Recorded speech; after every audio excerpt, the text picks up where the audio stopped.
नमस्कार, मैं हूं सैयद सुहेल और आप देख रहे हैं आपका नंबर 1 शो ये भारत की बात है।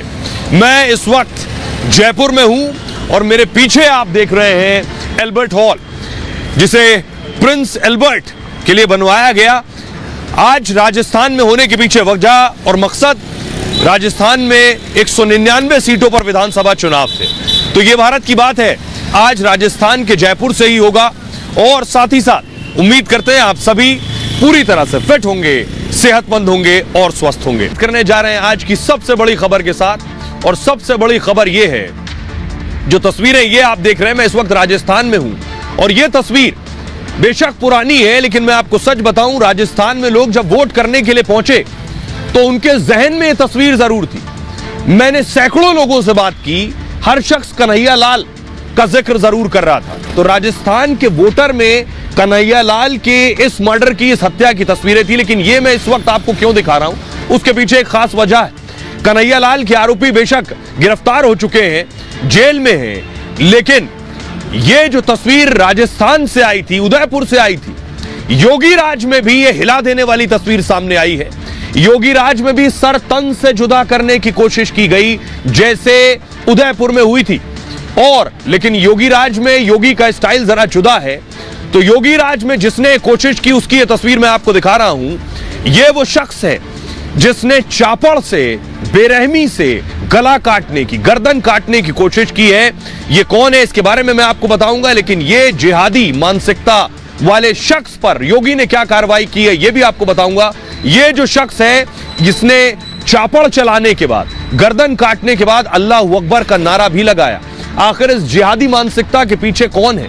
कौन है जो युवाओं को कट्टरपंथी बना रहा है, कट्टरवाद भर रहा है? आपको जानकर ताज्जुब होगा कि ये शख्स जो है ये इंजीनियरिंग का छात्र है। और इसके अलावा साथ ही साथ ये जो तस्वीर मैं आपको दिखा रहा हूं, ये वो शख्स है जिसके गर्दन पर ताबड़तोड़ चापड़ से हमला किया। ठीक वही जो उदयपुर में हुआ था, जो कन्हैया लाल के साथ हुआ था, वही इस शख्स के साथ करने की कोशिश थी। ये एक बस का कंडक्टर है, लेकिन योगी राज में सर तन से जुदा करने की सजा क्या हो सकती है? ये जो अगली तस्वीर मैं आपको दिखा रहा हूं, योगी राज में आरोपी का एनकाउंटर हो गया, क्योंकि योगी राज में सर तन से जुदा तो नहीं चलेगा। इसीलिए ऐसा करने वाले का योगी राज में योगी की पुलिस ने उसे ठोक दिया। जरा रिपोर्ट देखिए। कैसे कन्हैया लाल साहू की गला रेत करके हत्या की गई, कैसे किया, और सरकार मौन, सरकार के कानों में चून नहीं भेज रहा था। यहां पे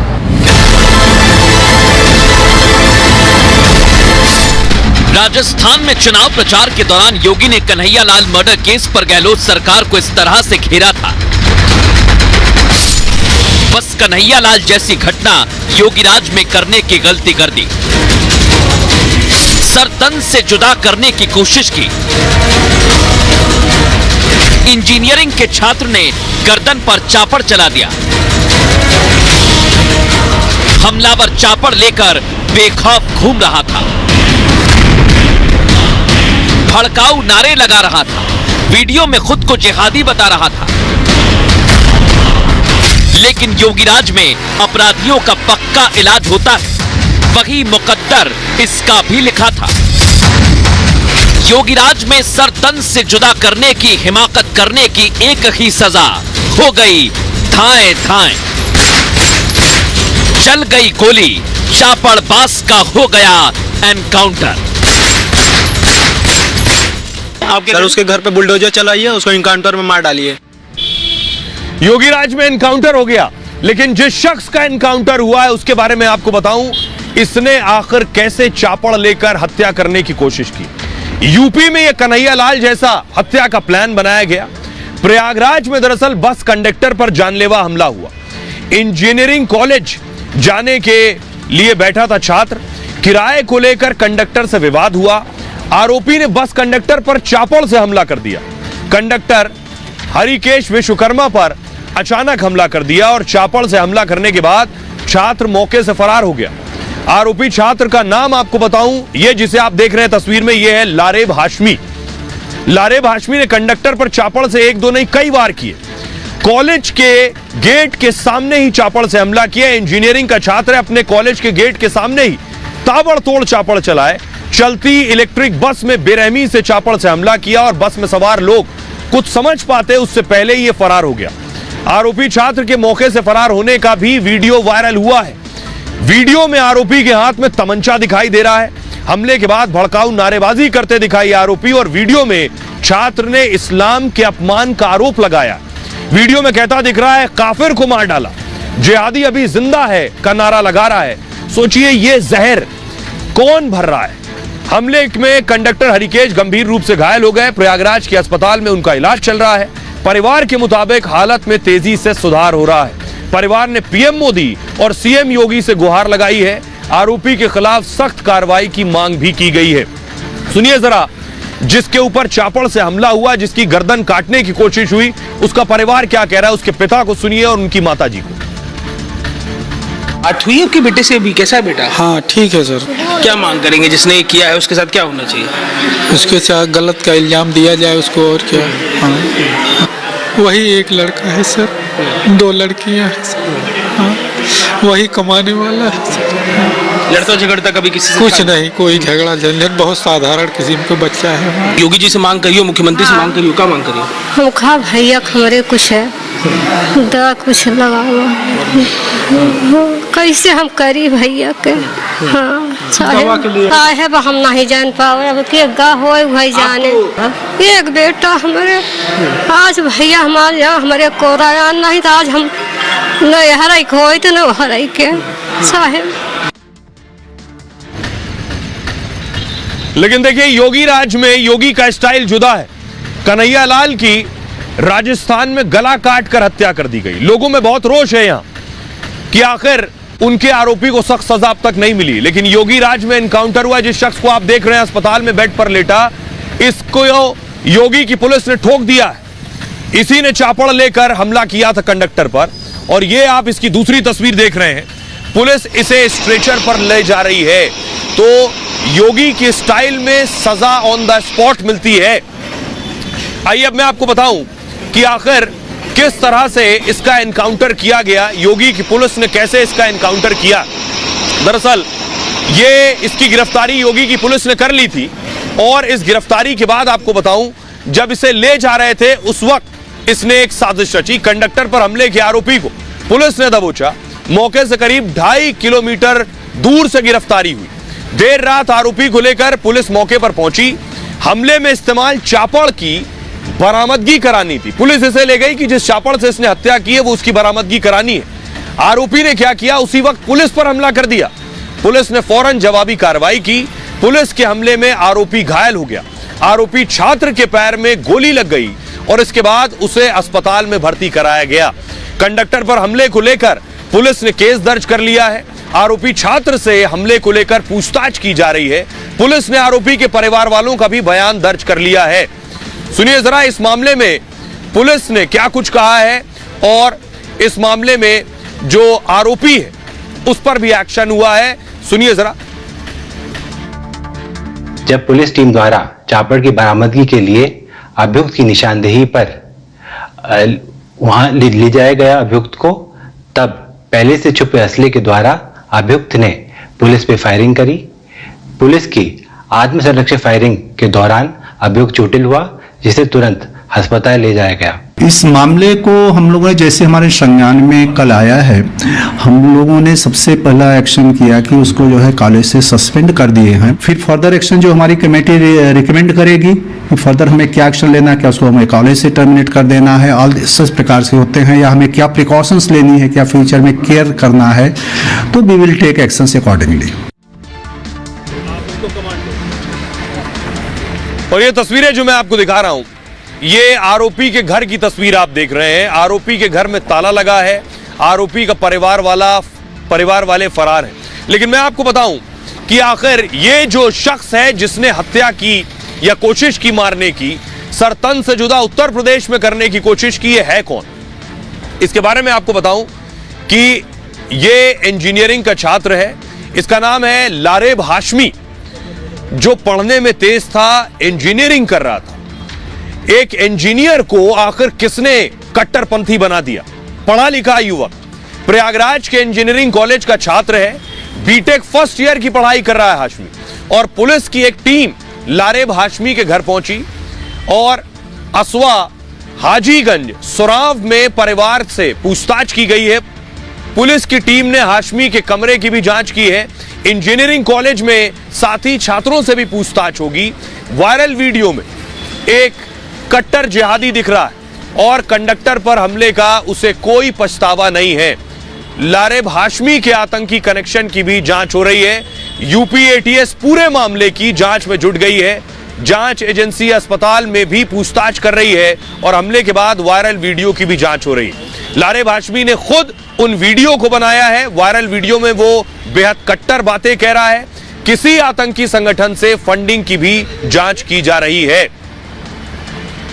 आइए अब मैं आपको सुनवाता हूं जहां आरोपी पढ़ता है उसी कॉलेज के छात्रों का क्या कहना है, वो सुनिए जरा। ये वो कॉलेज है जहां वो पढ़ता है, बीटेक का छात्र बताया जा रहा है इस कॉलेज के। और जिस तरीके से घटना घटी है और जिस शब्दावली का इस्तेमाल अपने वीडियो में वो कर रहा है, उसको लेकर चर्चा हो रही है कि क्या उसके विचार थे, किस तरीके का ब्रेन वॉश उसे किया गया था, किस तरीके के थॉट प्रोसेस उसने डेवलपमेंट कर लिया था। डर लग रहा है अब इस कॉलेज में पढ़ने में? ऐसा था सर, डर का माहौल है सर, काफी डरे हुए हैं सर। आप कुछ कह रहे हैं, कैसा डर का माहौल है? डर का बहुत तगड़ा माहौल है सर। कैसे यहाँ रहेंगे बताइए, ऐसे ऐसे घुस जा रहे हैं लोग। हाँ, कॉलेज में कोई भी घुसे कुछ भी कर दे रहा है। हाँ, यहाँ पे बताइए क्या संगठन, कोई भी संगठन बना रहे हैं, वीडियो बना रहे हैं लोग, कैसा कैसा। हाँ, क्या कह रहे हैं? अब तो बड़ा डर के सोच के दोस्ती सबसे करना पड़ा है। आसपास आपके कौन निकल जाएगा कैसा आपको नहीं पता चलेगा। इसलिए सबसे बच के रहना पड़ेगा। कुछ मांग आप मुख्यमंत्री से करेंगे, योगी से करेंगे, प्रशासन से करेंगे, कुछ मांग करेंगे? भाई यही मांग करेंगे सर कि उनके परिवार को न्याय मिले, उस परिवार को न्याय मिले सर। जो उस बस कंडक्टर की कोई इसमें गलती नहीं थी सर। वो टिकट के लिए कौन सा सर, जैसा मैटर सर बताया जा रहा है कि टिकट के लिए सर कोई बीटेक जो कर रहा है वो 40 रुपए टिकट नहीं दे सकता सर। प्राइवेट कॉलेज से आप बीटेक करते हो, आप 40 रुपए टिकट नहीं दे सकते। क्या कह रहे हैं आप? सर उसके घर पे बुलडोजर चलाइए, उसको इनकाउंटर में मार डालिए सीधे। जिस तरीके की शब्दावली वो वीडियो में इस्तेमाल कर रहा है, क्या लग रहा है, सोच क्या है उसकी? सर उसका सोच तो यही है कि अपने धर्म को ऊपर रखना और सब धर्म को नीचे रखना, और टेररिस्ट वाला उसका माइंडसेट है सर पूरा। केंद्र में नरेंद्र मोदी की सरकार और उत्तर प्रदेश में योगी आदित्यनाथ की सरकार है। शायद ये कट्टरपंथी तत्व भूल गए हैं। उत्तर प्रदेश की पुलिस ने माकूल इलाज किया है। अब इस तरह की सोच रखने वाला व्यक्ति जीवन भर अपने पैरों पर खड़ा नहीं हो पाएगा। उत्तर प्रदेश की पुलिस ने एनकाउंटर में गोली मार करके गिरफ्तार करने का काम किया है। ऐसी सोच पनपने नहीं दी जा सकती। ये सोच समाज और देश के विरुद्ध है। एक बस कंडक्टर को धार्मिक नारा लगा के मारा जाता है, राजस्थान में धार्मिक नारा लगा के मारा जाता है, एक पूर्व सांसद को धार्मिक नारा लगा के मारा जाता है, ट्रेन में धार्मिक नारा लगा के मारा जाता है। आखिर इन सब घटनाओं की जिम्मेदार कौन है? भारतीय जनता पार्टी की नफरत की राजनीति इन सब घटनाओं के लिए जिम्मेदार है। आज से पहले किसी मुख्यमंत्री, प्रधानमंत्री का नाम लेकर के इस तरह की घटनाएं तो नहीं होती थी। तो भारतीय जनता पार्टी ने समाज को बीमार बनाने का जो काम किया था उसके रिजल्ट आने लगे हैं। समाज को ही इन्होंने खतरे में डाल दिया हुआ है। ये एक साइको किलर जैसा समाज बनता जा रहा है। तो आप देख रहे थे कि योगी राज में कैसे हिसाब हुआ। अब मैं राजस्थान चुनाव की बात करता हूं। एक दिलचस्प चीज जो राजस्थान चुनाव में देखने को मिली कि राजस्थान में जब मैंने लोगों से बात की तो राजस्थान में लोग योगी आदित्यनाथ को मांग रहे हैं। लोग कह रहे हैं हमें योगी जैसा शासन चाहिए राजस्थान में। राजस्थान के लोग जब वोट करने निकले तो उनमें से ज्यादातर लोग योगी को मांग रहे थे। वजह, लंबी लंबी कतारें लगी थी। तस्वीरें मैं आपको दिखा रहा हूं, जयपुर की तस्वीर देख रहे हैं। राजस्थान में सुबह से ही मतदाता कतार में लग गए। जयपुर में बड़ी संख्या में लोग वोट डालने पहुंचे और पूरे जोश से लोकतंत्र का उत्सव मनाया गया। यह तस्वीर दूसरी मैं आपको दिखा रहा हूं जोधपुर की। जयपुर की तरह जोधपुर में भी जनता भारी उत्साह में दिखी। बड़ी संख्या में लोग मतदान करने बूथों पर पहुंचे। जोधपुर सीएम गहलोत से लेकर केंद्रीय मंत्री गजेंद्र शेखावत का गढ़ है, इसलिए यहां मतदान और ज्यादा दिलचस्प हो गया। लेकिन सवाल यह है, और बड़ी दिलचस्प बात है, सुनिए जरा, राजस्थान के लोग कह रहे हैं हमें तो योगी चाहिए राजस्थान में। सुनिए।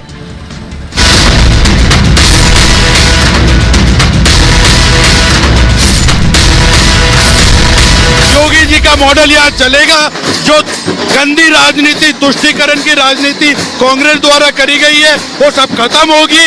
योगी जी मोदी। चुनाव राजस्थान के और मांग योगी की। मतलब राजस्थान की जनता चाहती है कि उनका सीएम योगी जैसा हो, वो योगी जैसे बड़े और कड़े फैसले ले,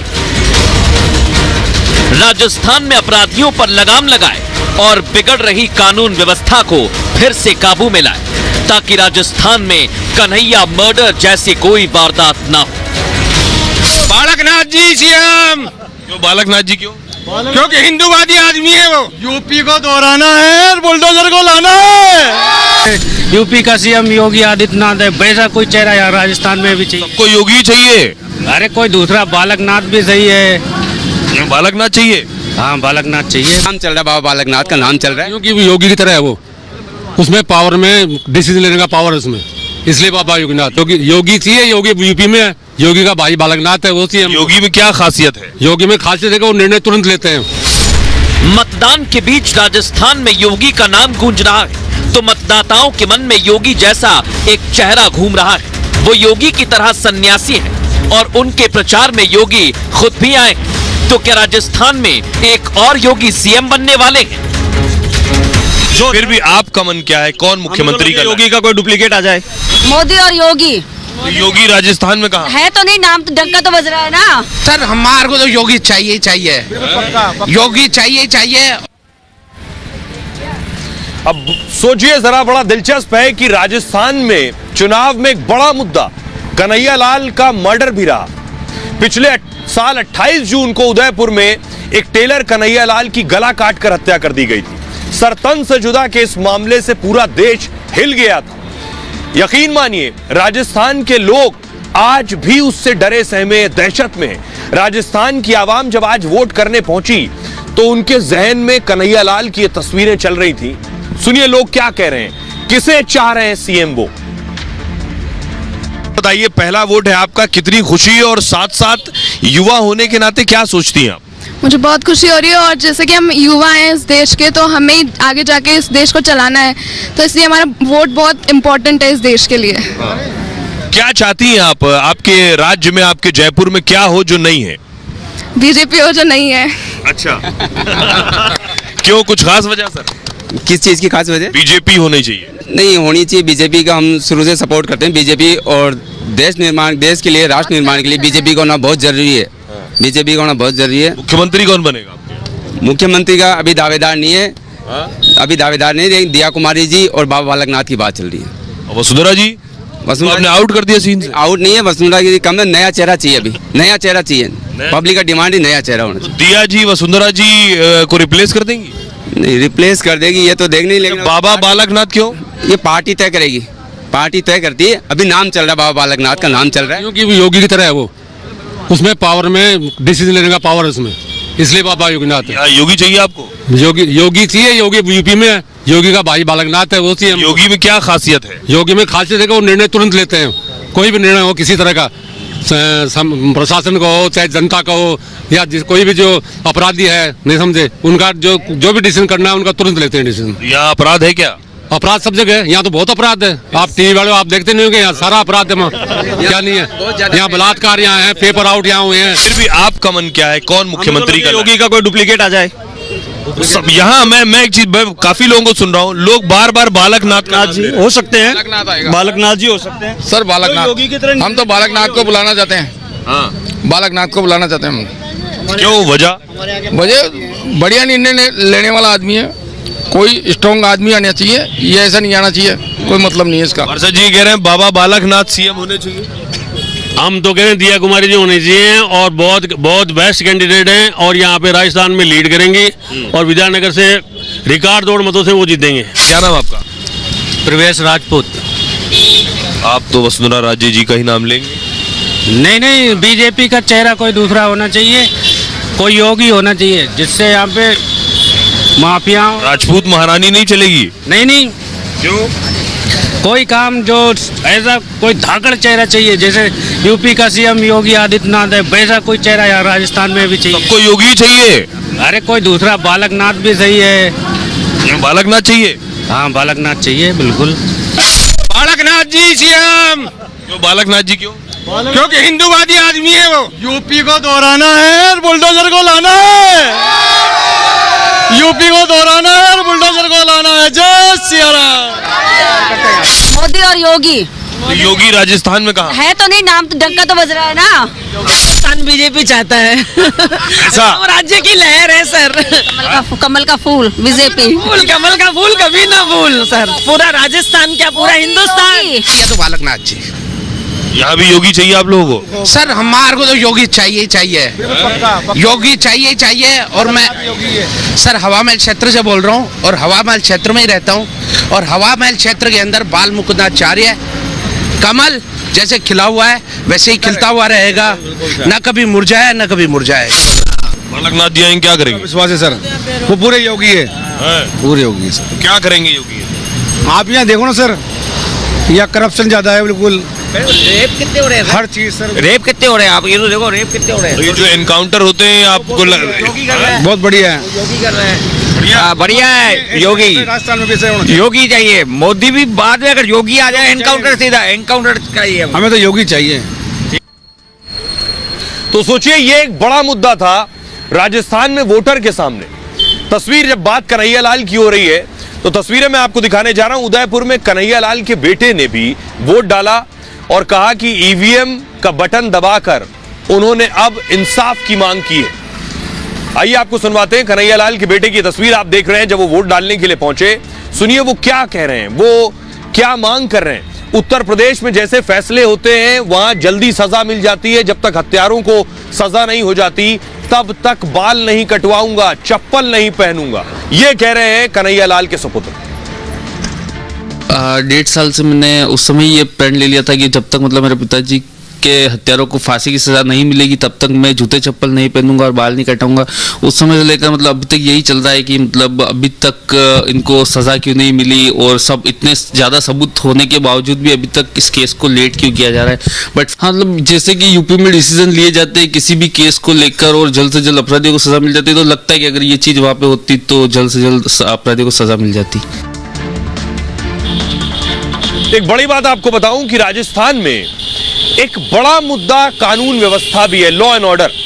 यह तस्वीर जो आप देख रहे हैं, सीकर में मतदान के दौरान हिंसा हुई, पुलिस को आकर पत्थर लगा है। राजस्थान में कई जगह मतदान के दौरान हिंसा और पथराव की तस्वीरें सामने आई हैं। सीकर में एक जगह पुलिस पर उपद्रवियों ने पत्थर मार दिया, इसमें कई पुलिसकर्मी घायल हो गए हैं, बाद में पुलिस ने भी गोलियां चलाई हैं। यह एक वजह है जो लोग गुस्से में हैं और कानून व्यवस्था चुनाव में बड़ा मुद्दा था। सीकर में हिंसा की एक और तस्वीर सामने आई, कुछ लड़के पत्थर फेंक रहे हैं। सीकर में चुनाव के दिन की यह तस्वीर है, कुछ बेखौफ युवक सरेआम पुलिस पर दूसरे पक्ष पर पथराव कर रहे हैं। मतदान के दिन भी वो कानून की धज्जियां उड़ाने में लगे। और इसीलिए मैं आपको बताऊं, जिन लोगों को आपने सुना जो कह रहे हैं योगी आदित्यनाथ चाहिए हमें राजस्थान में, वो योगी के हमशक्ल के रूप में या योगी के पूरक या योगी के मैं कहूं कि योगी को जो रिप्लेस कर सकता है या योगी की जगह यहां कोई हो सकता है तो वो है बालकनाथ। ये तस्वीर जो आप देख रहे हैं, योगी आदित्यनाथ ने बालकनाथ के लिए 2 बार रैली की, नामांकन में भी गए। योगी आदित्यनाथ ने बालकनाथ के लिए तिजारा में 2 बार रैली की, नामांकन भी किया है। तो यही वो योगी हैं जिन्हें राजस्थान के लोग उन्हें पूछ रहे हैं। 39 साल के बालकनाथ, आपको बताऊं कि 39 साल के बालकनाथ अलवर से बीजेपी के सांसद हैं। 2019 में कांग्रेस के बड़े नेता भंवर जितेंद्र सिंह को इन्होंने हराया है। इन्हीं की मांग राजस्थान के लोग कर रहे हैं। बालकनाथ अब तिजारा सीट से चुनाव लड़ रहे हैं। बालकनाथ का मुकाबला कांग्रेस के इमरान खान से। योगी की तरह बालकनाथ कट्टर हिंदूवादी नेता और संत हैं। बालकनाथ योगी की तरह मुखर और बेदाग छवि वाले नेता हैं। तुष्टीकरण को लेकर गहलोत सरकार पर लगातार हमलावर रहे हैं। सदन से सड़क तक में कांग्रेस को घेरने में सबसे आगे रहे। कन्हैया, कानून व्यवस्था और राम मंदिर का मुद्दा उन्होंने जोर शोर से उठाया, इसलिए बालकनाथ को राजस्थान का योगी भी कहा जाता है। दोनों एक ही संप्रदाय और से आते हैं और सन्यासी होने के कारण लोगों के और नजदीक और करीबी हैं। जनता को बालकनाथ में योगी की छवि नजर आती है। उन्हें दिखता है कि ये हमारे राज्य का बालकनाथ हो सकते हैं। राजस्थान में बीजेपी जीती तो बालकनाथ की लॉटरी लगेगी क्या? आइए आपको सुनवाता हूं, सुनिए। बालकनाथ अलवर से उम्मीदवार हैं, क्या कुछ कह रहे हैं, सुनिए। भारत के भाग्य विधाता हैं हमारे सभी भारत के नागरिकगण। आज वो राजस्थान की जनता आज अपने आने वाले समय में राजस्थान के विकास, सुशासन और कानून व्यवस्था, इन तीनों को समर्पित रहने वाली भारतीय जनता पार्टी को मतदान करेंगे। और ये ठीक इंतजार में आज से नहीं है, आज से 2018 में जब राजस्थान विधानसभा का चुनाव हुआ था और 10 तक की गिनती पूरी थी, तो 11वें दिन से लोग इंतजार में बैठे थे कि कब वो दिन आए और इन झूठे लोगों को सत्ता से बाहर कर इनको बाहर कर और राजस्थान में फिर से भारतीय जनता पार्टी की सरकार बनाए। आइए अब बड़े चेहरों की तरफ रुख करते हैं जिनकी किस्मत दांव पर है इस चुनाव में। सबसे पहला चेहरा सीएम अशोक गहलोत का। सीएम अशोक गहलोत ने जोधपुर के सरदारपुरा में मतदान किया। गहलोत ने राजस्थानी पगड़ी पहनकर मतदान किया और कहा कांग्रेस का जादू फिर चलेगा। वो इसलिए कह रहे थे क्योंकि यहां उन्हें जादूगर भी कहते हैं। दूसरा बड़ा चेहरा कांग्रेस का सचिन पायलट। वैसे तो टोंक से चुनावी मैदान में है, लेकिन सालों से वो जयपुर में सक्रिय हैं, इसलिए मतदान भी उन्होंने जयपुर में ही किया है।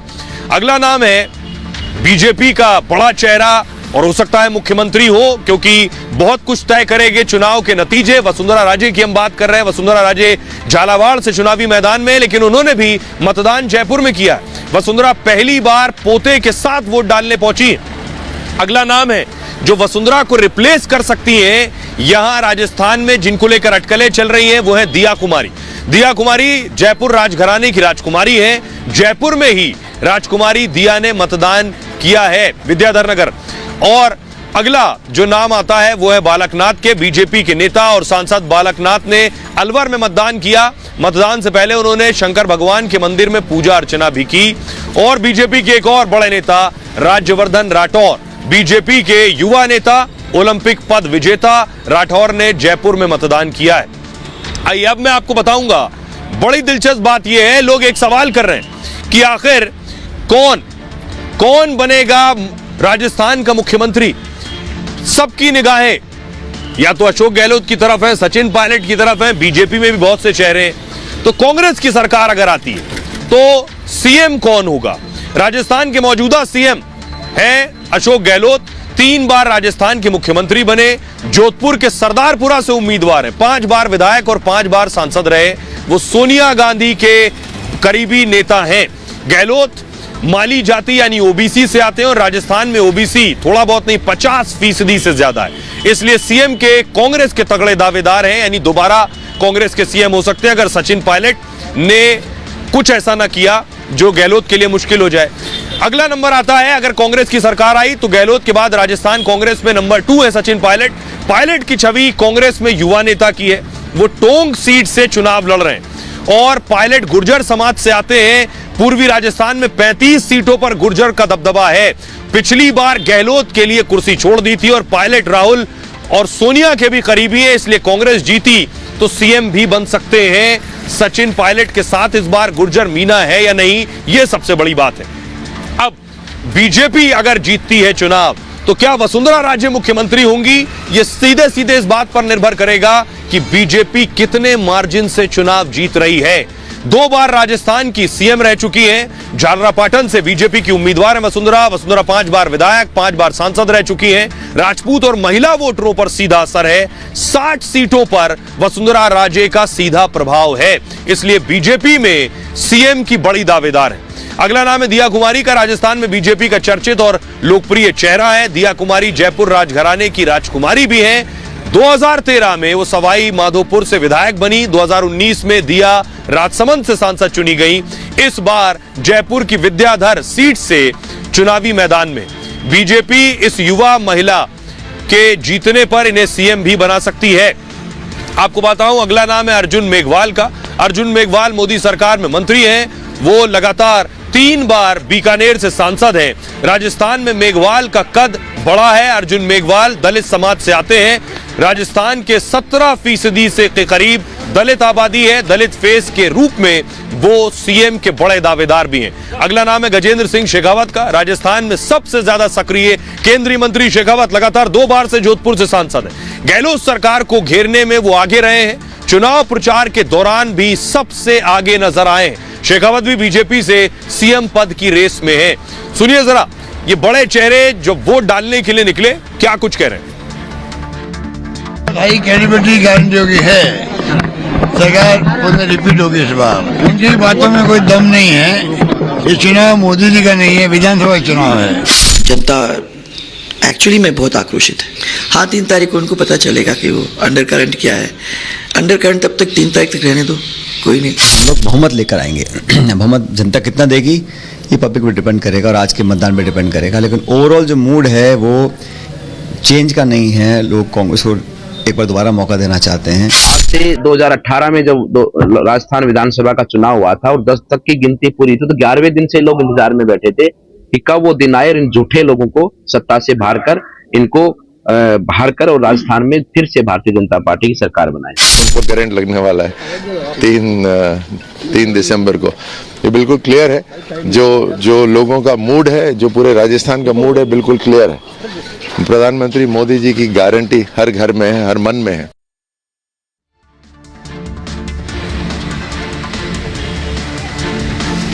और आइए अब आपको बताने जा रहे हैं राजस्थान के नतीजे 3 दिसंबर को आएंगे, लेकिन जरा पन्ने पलट कर देखते हैं और देखते हैं 2018 में क्या हुआ। वैसे ये भी बता दें, राजस्थान में हर 5 साल में सरकारें बदलती हैं। ये जो आप देख रहे हैं, कांग्रेस को 2018 में 100 सीटें मिली थी, बीजेपी को 73 सीटें, बीएसपी को 6 सीटें और अन्य के खाते में 21 सीटें आई थी। राजस्थान में कुल 200 विधानसभाएं। 2013 के नतीजों की अगर बात करूं तो 2013 में बीजेपी की सरकार बनी, वसुंधरा राजे मुख्यमंत्री बनी, बीजेपी को 163 सीटें मिली थी, कांग्रेस को 21 सीटें। बहुत दिलचस्प एक बात मैं आपको बताऊं कि जब गहलोत या कांग्रेस की सरकार नहीं बनती है राजस्थान में तो उनके बहुत बुरे हाल हो जाते हैं। वो 20, 21, 30 पर पहुंच जाते हैं सीधे। कांग्रेस को 21 सीटें मिली थी, बीएसपी को 3 और अन्य को 13। यह था 2013 के नतीजे। अब आपको बताऊं वोटिंग परसेंटेज देखिए जरा, ये मैं आपको दिखा रहा हूं। 2018 में देखिए बीजेपी को 38.77% वोट मिले और 2013 में 45.2% वोट मिले थे। कांग्रेस 39, कांग्रेस को आपको बताऊं 39.3% वोट मिले और 33.1%। बीएसपी को 4% वोट मिले और 2013 में 3.4% वोट मिले। अन्य के खाते में 17.93% वोट आए और 2013 में 18.3% वोट आए हैं। लेकिन एक और बड़ी बात मैं आपको बताऊं, यहां ताज बदलने का भी रिवाज है। हर 5 साल में सरकारें बदल जाती हैं और ऐसा 1993 से हो रहा। 1993 में बीजेपी को 95 सीट मिली, मुख्यमंत्री बने भैरव सिंह शेखावत। 98 में फिर सरकार पलट गई, कांग्रेस को 153 सीट मिली और मुख्यमंत्री बने अशोक गहलोत। 2003 में बीजेपी को 120 सीट मिली, सीएम बनी वसुंधरा राजे सिंधिया। और यह मैं आपको दिखा रहा हूं भैरव सिंह शेखावत 1993 में मुख्यमंत्री बने, बीजेपी की सरकार आई, फिर सरकार पलट गई। 98 में कांग्रेस की सरकार आई 153 सीट के साथ, सीएम बने गहलोत। 2003 में बीजेपी की सरकार आई 120 सीट के साथ, सीएम बनी वसुंधरा। फिर 5 साल बाद सरकार पलट गई, कांग्रेस की सरकार आई 96 सीटों के साथ, अशोक गहलोत मुख्यमंत्री बने। फिर 5 साल बाद सरकार पलटी, 2013 में 163 सीट बीजेपी जीती और वसुंधरा सीएम बनी। 2018 में फिर सरकार पलट गई, 100 सीट कांग्रेस को मिली और मुख्यमंत्री बने गहलोत। लेकिन अब 2023 में बड़ा क्वेश्चन मार्क है, यानी प्रश्न चिन्ह, कौन बनेगा मुख्यमंत्री, किसकी बनेगी सरकार। आइए लोगों से हमने बात की, लोगों से जानने की कोशिश की कि आखिर कौन बनेगा राजस्थान का मुख्यमंत्री। बताइए वोटर के मूड में क्या है? अशोक गहलोत। पायलट जी भी है, मगर अशोक गहलोत को आप इंतजार ही करवा फर्स्ट प्रायोरिटी। अच्छा, यस। मुख्यमंत्री अशोक गहलोत। अशोक गहलोत। अशोक गहलोत। अरे कोई पायलट का भी नाम लेगा इधर कांग्रेस में? अशोक गहलोत। अशोक गहलोत। पायलट जी वेटिंग में ही रहेंगे? वेटिंग में। क्यों? अभी अशोक गहलोत। पायलट अभी छोटा है, उनके आगे नहीं चल पाएगी उनकी। जरा उधर भी दिखाइए, थोड़ा उधर भी दिखाइए और इधर भी दिखाइए। तो गहलोत जी तो कह रहे हैं देखिए हम जो है 25 लाख का वो दे रहे हैं, स्वास्थ्य बीमा दे रहे हैं और पेंशन दे रहे हैं। ये सब चुनावी चौंतले हैं, कुछ भी नहीं दे रहे गहलोत जी। और रामराज आएगा भारत में और आके रहेगा। बिल्कुल सही कह रहे हैं हमारे सुधीर जी साहब। श्री राम। तुष्टीकरण की जो राजनीति कांग्रेस ने फैलाई है अब नहीं होगी। बच्चा बच्चा समझ चुका है। आप देखो जो नाबालिग है जिनको ज्ञान नहीं है इस चीज का, उसको भी अब इस चीज का ज्ञान हो गया। तुष्टीकरण की वजह से आज तक इन्होंने अपनी सरकारें बनाई है, लेकिन अब नहीं। अभी 5 साल पहले 18 में कैसे आई सरकार? पब्लिक इतनी जागरूक नहीं थी, प्रलोभन था, लेकिन अब वो प्रलोभन नहीं चलेंगे जो आज तक चल चुके हैं। जनता समझ गई है। मोदी अपना मोदी राजस्थान में बीजेपी मुख्यमंत्री सीएम गोपाल शर्मा को लाओ ना अब तो। सीएम बताइए। सीएम तो भाजपा का चेहरा कोई भी हो। अब उधर आइए, उधर बात करते हैं। उधर भी लोग हैं। हाँ सर, क्या नाम है आपका? मेरा नाम है मोहम्मद असलम। असलम भाई, क्या उधर तो माहौल दूसरा हो रखा है। उधर तो हो रहा है कि गहलोत जी नहीं आ रहे हैं। गहलोत जी आएंगे साहब, गहलोत जी के काम बोल रहे हैं। गहलोत जी के काम बोल रहे हैं। उनका क्या काम है? कोई काम नहीं। गोपाल शर्मा कौन है हम जानते नहीं। हमने जानते नहीं गोपाल शर्मा है कौन। हम जानते प्रताप सिंह खाचरियावास। अच्छा, फिर ये बताइए आप क्या सीएम कौन होगा? पायलट जी का नंबर आएगा? गहलोत पायलट अशोक गहलोत पायलट जी बनेंगे, लेकिन उनको इंतजार करवाएंगे। उनको टाइम लगेगा उनको बनने में। कितना इंतजार? जितना गहलोत जी ने इंतजार करा है तब पायलट जी को इंतजार करना पड़ेगा। गहलोत जी जितना है जब तक है गहलोत। आप ये चाहते हैं वसुंधरा जी सीएम बने या आप चाहते हैं सीएम फेस चेंज होना चाहिए? सीएम फेस चेंज होना चाहिए। वसुंधरा जी क्यों नहीं? उनके कार्यकाल में कुछ बहुत सारी कमियां थी। बताइए कि आप क्या चाहते हैं, सीएम कौन? सर सीएम अभी वर्तमान में अशोक गहलोत हैं और आगे भी अशोक गहलोत रहे। क्यों अशोक गहलोत? अशोक गहलोत इसलिए है सर क्योंकि माननीय अशोक गहलोत की जो चिरंजीवी योजना है, पूरे भारत में 25 लाख तक का निशुल्क इलाज सिर्फ राजस्थान में दिया जाता है। जहां पर विगत 5-7 वर्षों की पहले की बात करें तो गरीबों को इलाज के भाव में अपनी जमीनें गिरवी रखनी पड़ती थी। पायलट साहब नहीं बनेंगे सीएम? सर पायलट साहब बनेंगे। हमारे पायलट साहब बहुत ही युवाओं के आदर्श है। हमारा वो नारा था जब हम मोदी से हमारा कोई बैर नहीं थी और वसुंधरा जी ने काम नहीं किया था, हमने वसुंधरा जी को टुकड़ा दिया था। हमारा एक ही नारा था, वसुंधरा तेरी खैर नहीं, मोदी से हमारी बैर नहीं। इस बार हमारा ये नारा है, मोदी को लाएंगे, घर घर मोदी लाएंगे। हमारे को किसी मोदी जी को देखकर वोट कर रहे हैं? मोदी जी को वोट नहीं, हम पूरा हिंदुस्तान को देख के वोट कर रहे हैं। हिंदुस्तान में जो हाल हो रहा है ना, जो राम मंदिर को लाएगा हम उसी को वोट करेंगे। और आइए अब मैं आपको दिखाऊं, बड़ी संख्या में महिला भी वोट करने पहुंची। लोगों से मैंने बात की, वो आपने सुना ये वही वोटर हैं जो जब वोट देकर निकले तो क्या सोचते थे, इन्होंने जवाब दिया। बड़ी संख्या में महिलाओं ने भी वोट किया, उनसे भी मैंने बात की। किस मुद्दे पर महिलाओं ने वोट किया ये आपको सुनवाऊंगा।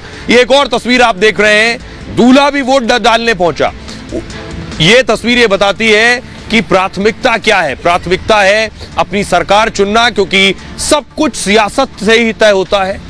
दूल्हे ने वोट डाला। और ये एक और तस्वीर मैं आपको दिखा रहा हूं, 113 और 95 साल की महिला वोट देने पहुंची है। ये है लोकतंत्र की खूबसूरती। और ये तस्वीर ये भी बताती है कि हमारे लोकतंत्र की जड़ें कितनी गहरी हैं। आइए अब मैं आपको बताने जा रहा हूं कि आखिर कहां कितने फीसदी मतदान हुआ है।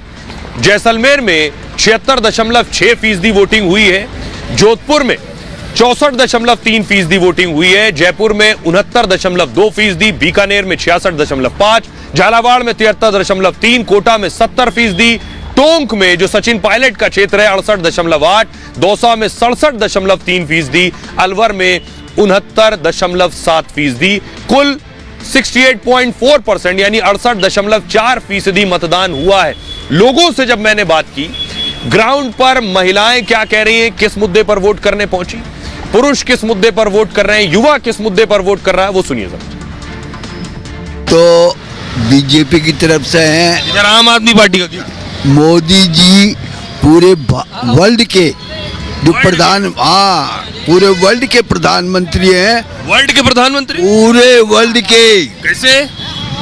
मोदी जी का सिस्टम ही ऐसा है। मोदी जी का सिस्टम ही ऐसा है।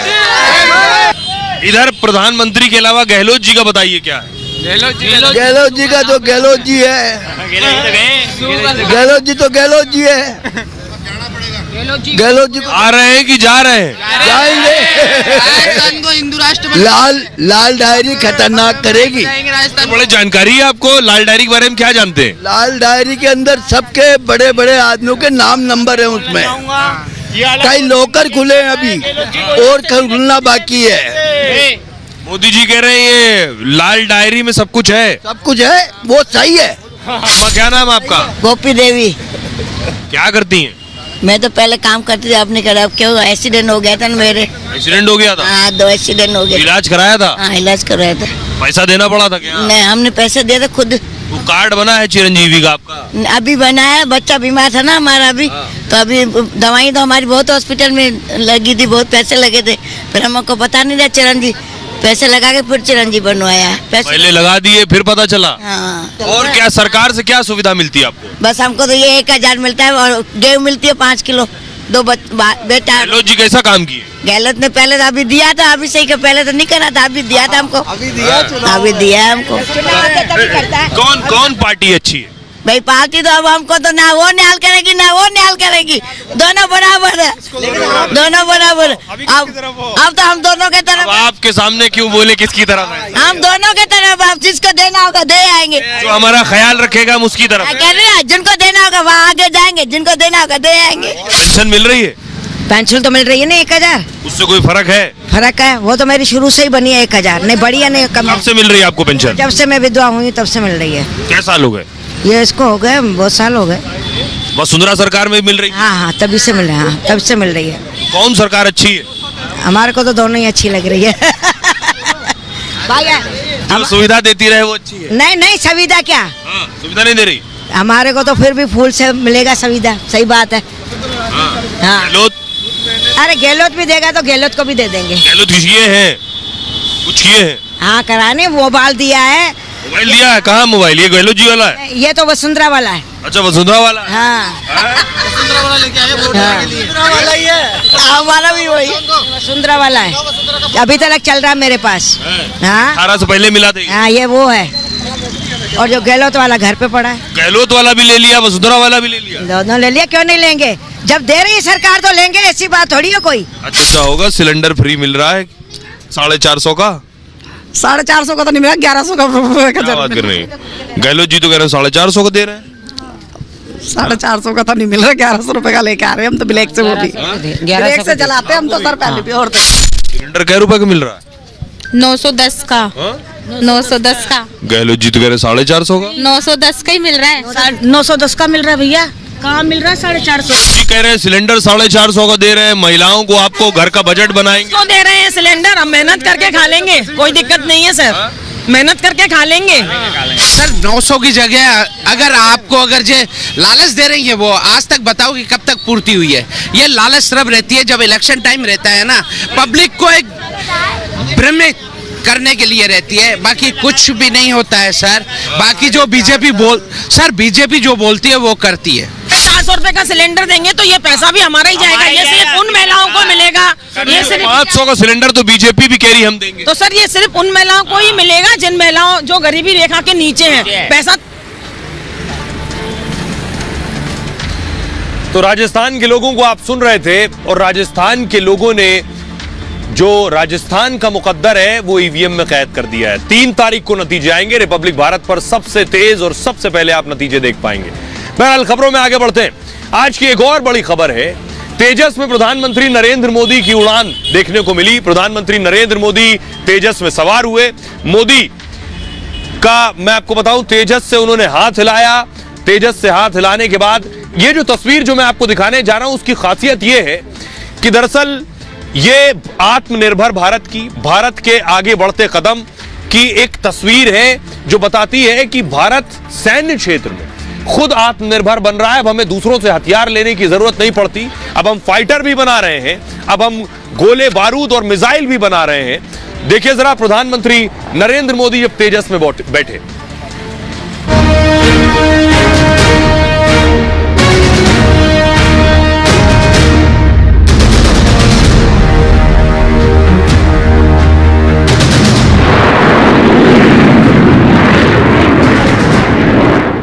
ये नए भारत की बुलंद तस्वीर है।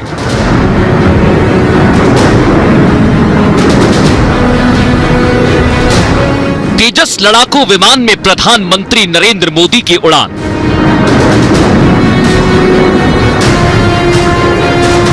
भारत की ताकत का बेमिसाल प्रदर्शन।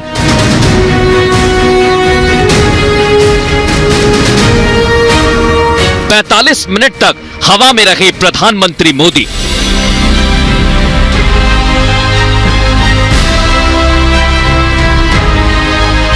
आसमान में उड़ान भरते वक्त कुछ देर के लिए पीएम ने सारे कंट्रोल को खुद ऑपरेट किया।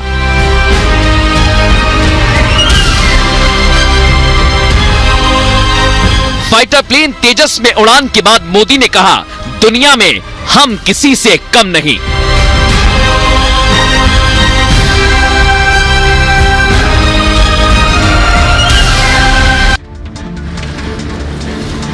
और ये तस्वीर आप देख रहे हैं प्रधानमंत्री नरेंद्र मोदी की। तेजस की दुनिया दीवानी है। प्रधानमंत्री नरेंद्र मोदी इसी तेजस में बैठे। भारत में तैयार होने वाला जेट फाइटर है तेजस। इसके 50% कलपुर्जे भारत में ही तैयार होते हैं। तेजस विमान की ये सबसे बड़ी खूबी है और ये बेहद कम जगह में टेक ऑफ कर सकता है। 460 मीटर के रनवे पर टेक ऑफ कर सकता है। तेजस की एक और खूबी इसका बहुत हल्का वजन है। इसका वजन केवल 6560 किलोग्राम है। दूसरे लड़ाकू विमानों की तुलना में काफी हल्का है।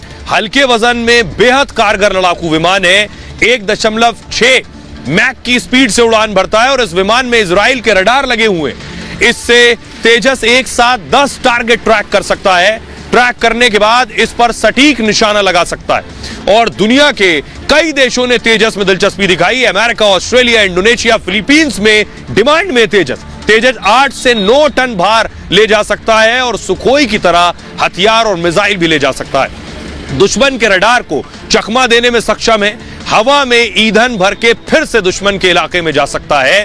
सुनिए जरा डिफेंस एक्सपर्ट से पहले जरा मैं आपको सुनवाता हूं। जरा केंद्रीय मंत्री पटेल साहब को सुनिए क्या कह रहे हैं। प्रहलाद पटेल। देश के प्रधानमंत्री का यश और उनके काम करने की शैली यही है कि वो नेतृत्व की अगुवाई करते हैं, आगे से नेतृत्व देते हैं और उनकी हर घटना के बाद, चाहे हमारी सेना हो, चाहे हमारे सामाजिक कार्यकर्ता हो या हमारे आने वाली पीढ़ी, ये हमेशा अपने आप को स्वाभिमानी महसूस करती है और उसका आत्मविश्वास बढ़ता है और शायद यही नेतृत्व की पहचान है।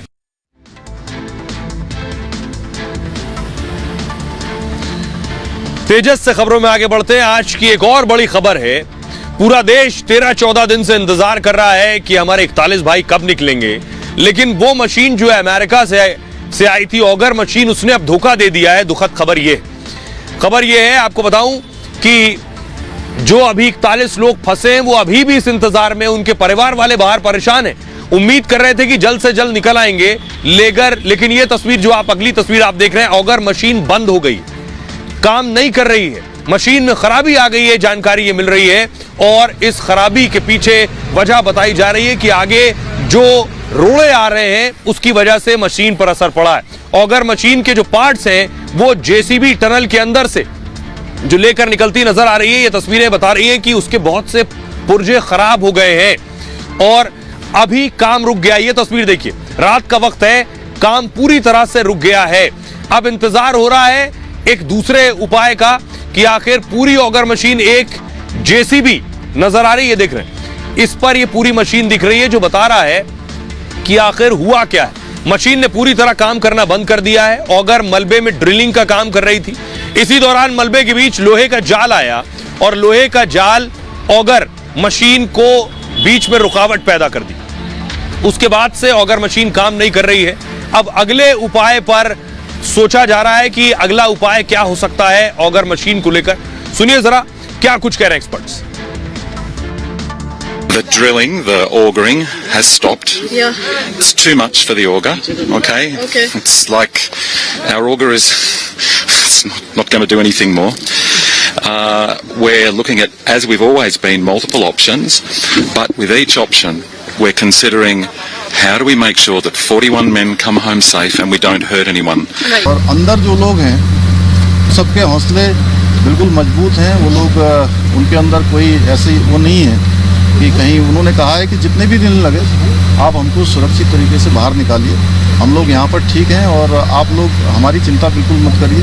हमको टाइम से खाना भी मिल रहा है, सब हम अंदर ठीक से हैं, कुछ सभी स्वस्थ भी हैं।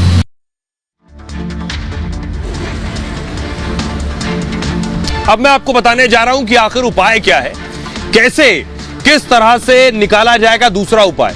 दूसरा उपाय, ये जो आप तस्वीरें देख रहे हैं, वर्टिकल ड्रिलिंग मशीन से अब इसे निकाला जा सकता है। ऊपर से एक उपाय ये है कि ऊपर से जो आपको सुरंग नजर आ रही है, इस पहाड़ी को, बेशक ये कच्ची पहाड़ी है इसलिए खतरा भी माना जा रहा है, अब तैयारी है कि ऊपर से ड्रिल किया जाए, क्योंकि लगभग 2 किलोमीटर का हिस्सा है जिस हिस्से में 41 फंसे हुए भाई अभी घूम पा रहे हैं।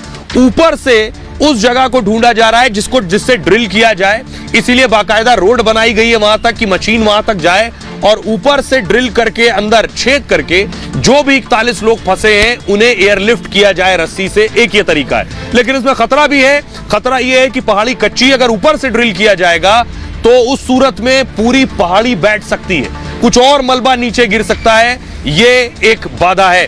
सुनिए जरा हमारी सहयोगी सृष्टि जो कि ग्राउंड जीरो पर मौजूद है, उनकी रिपोर्ट देखिए।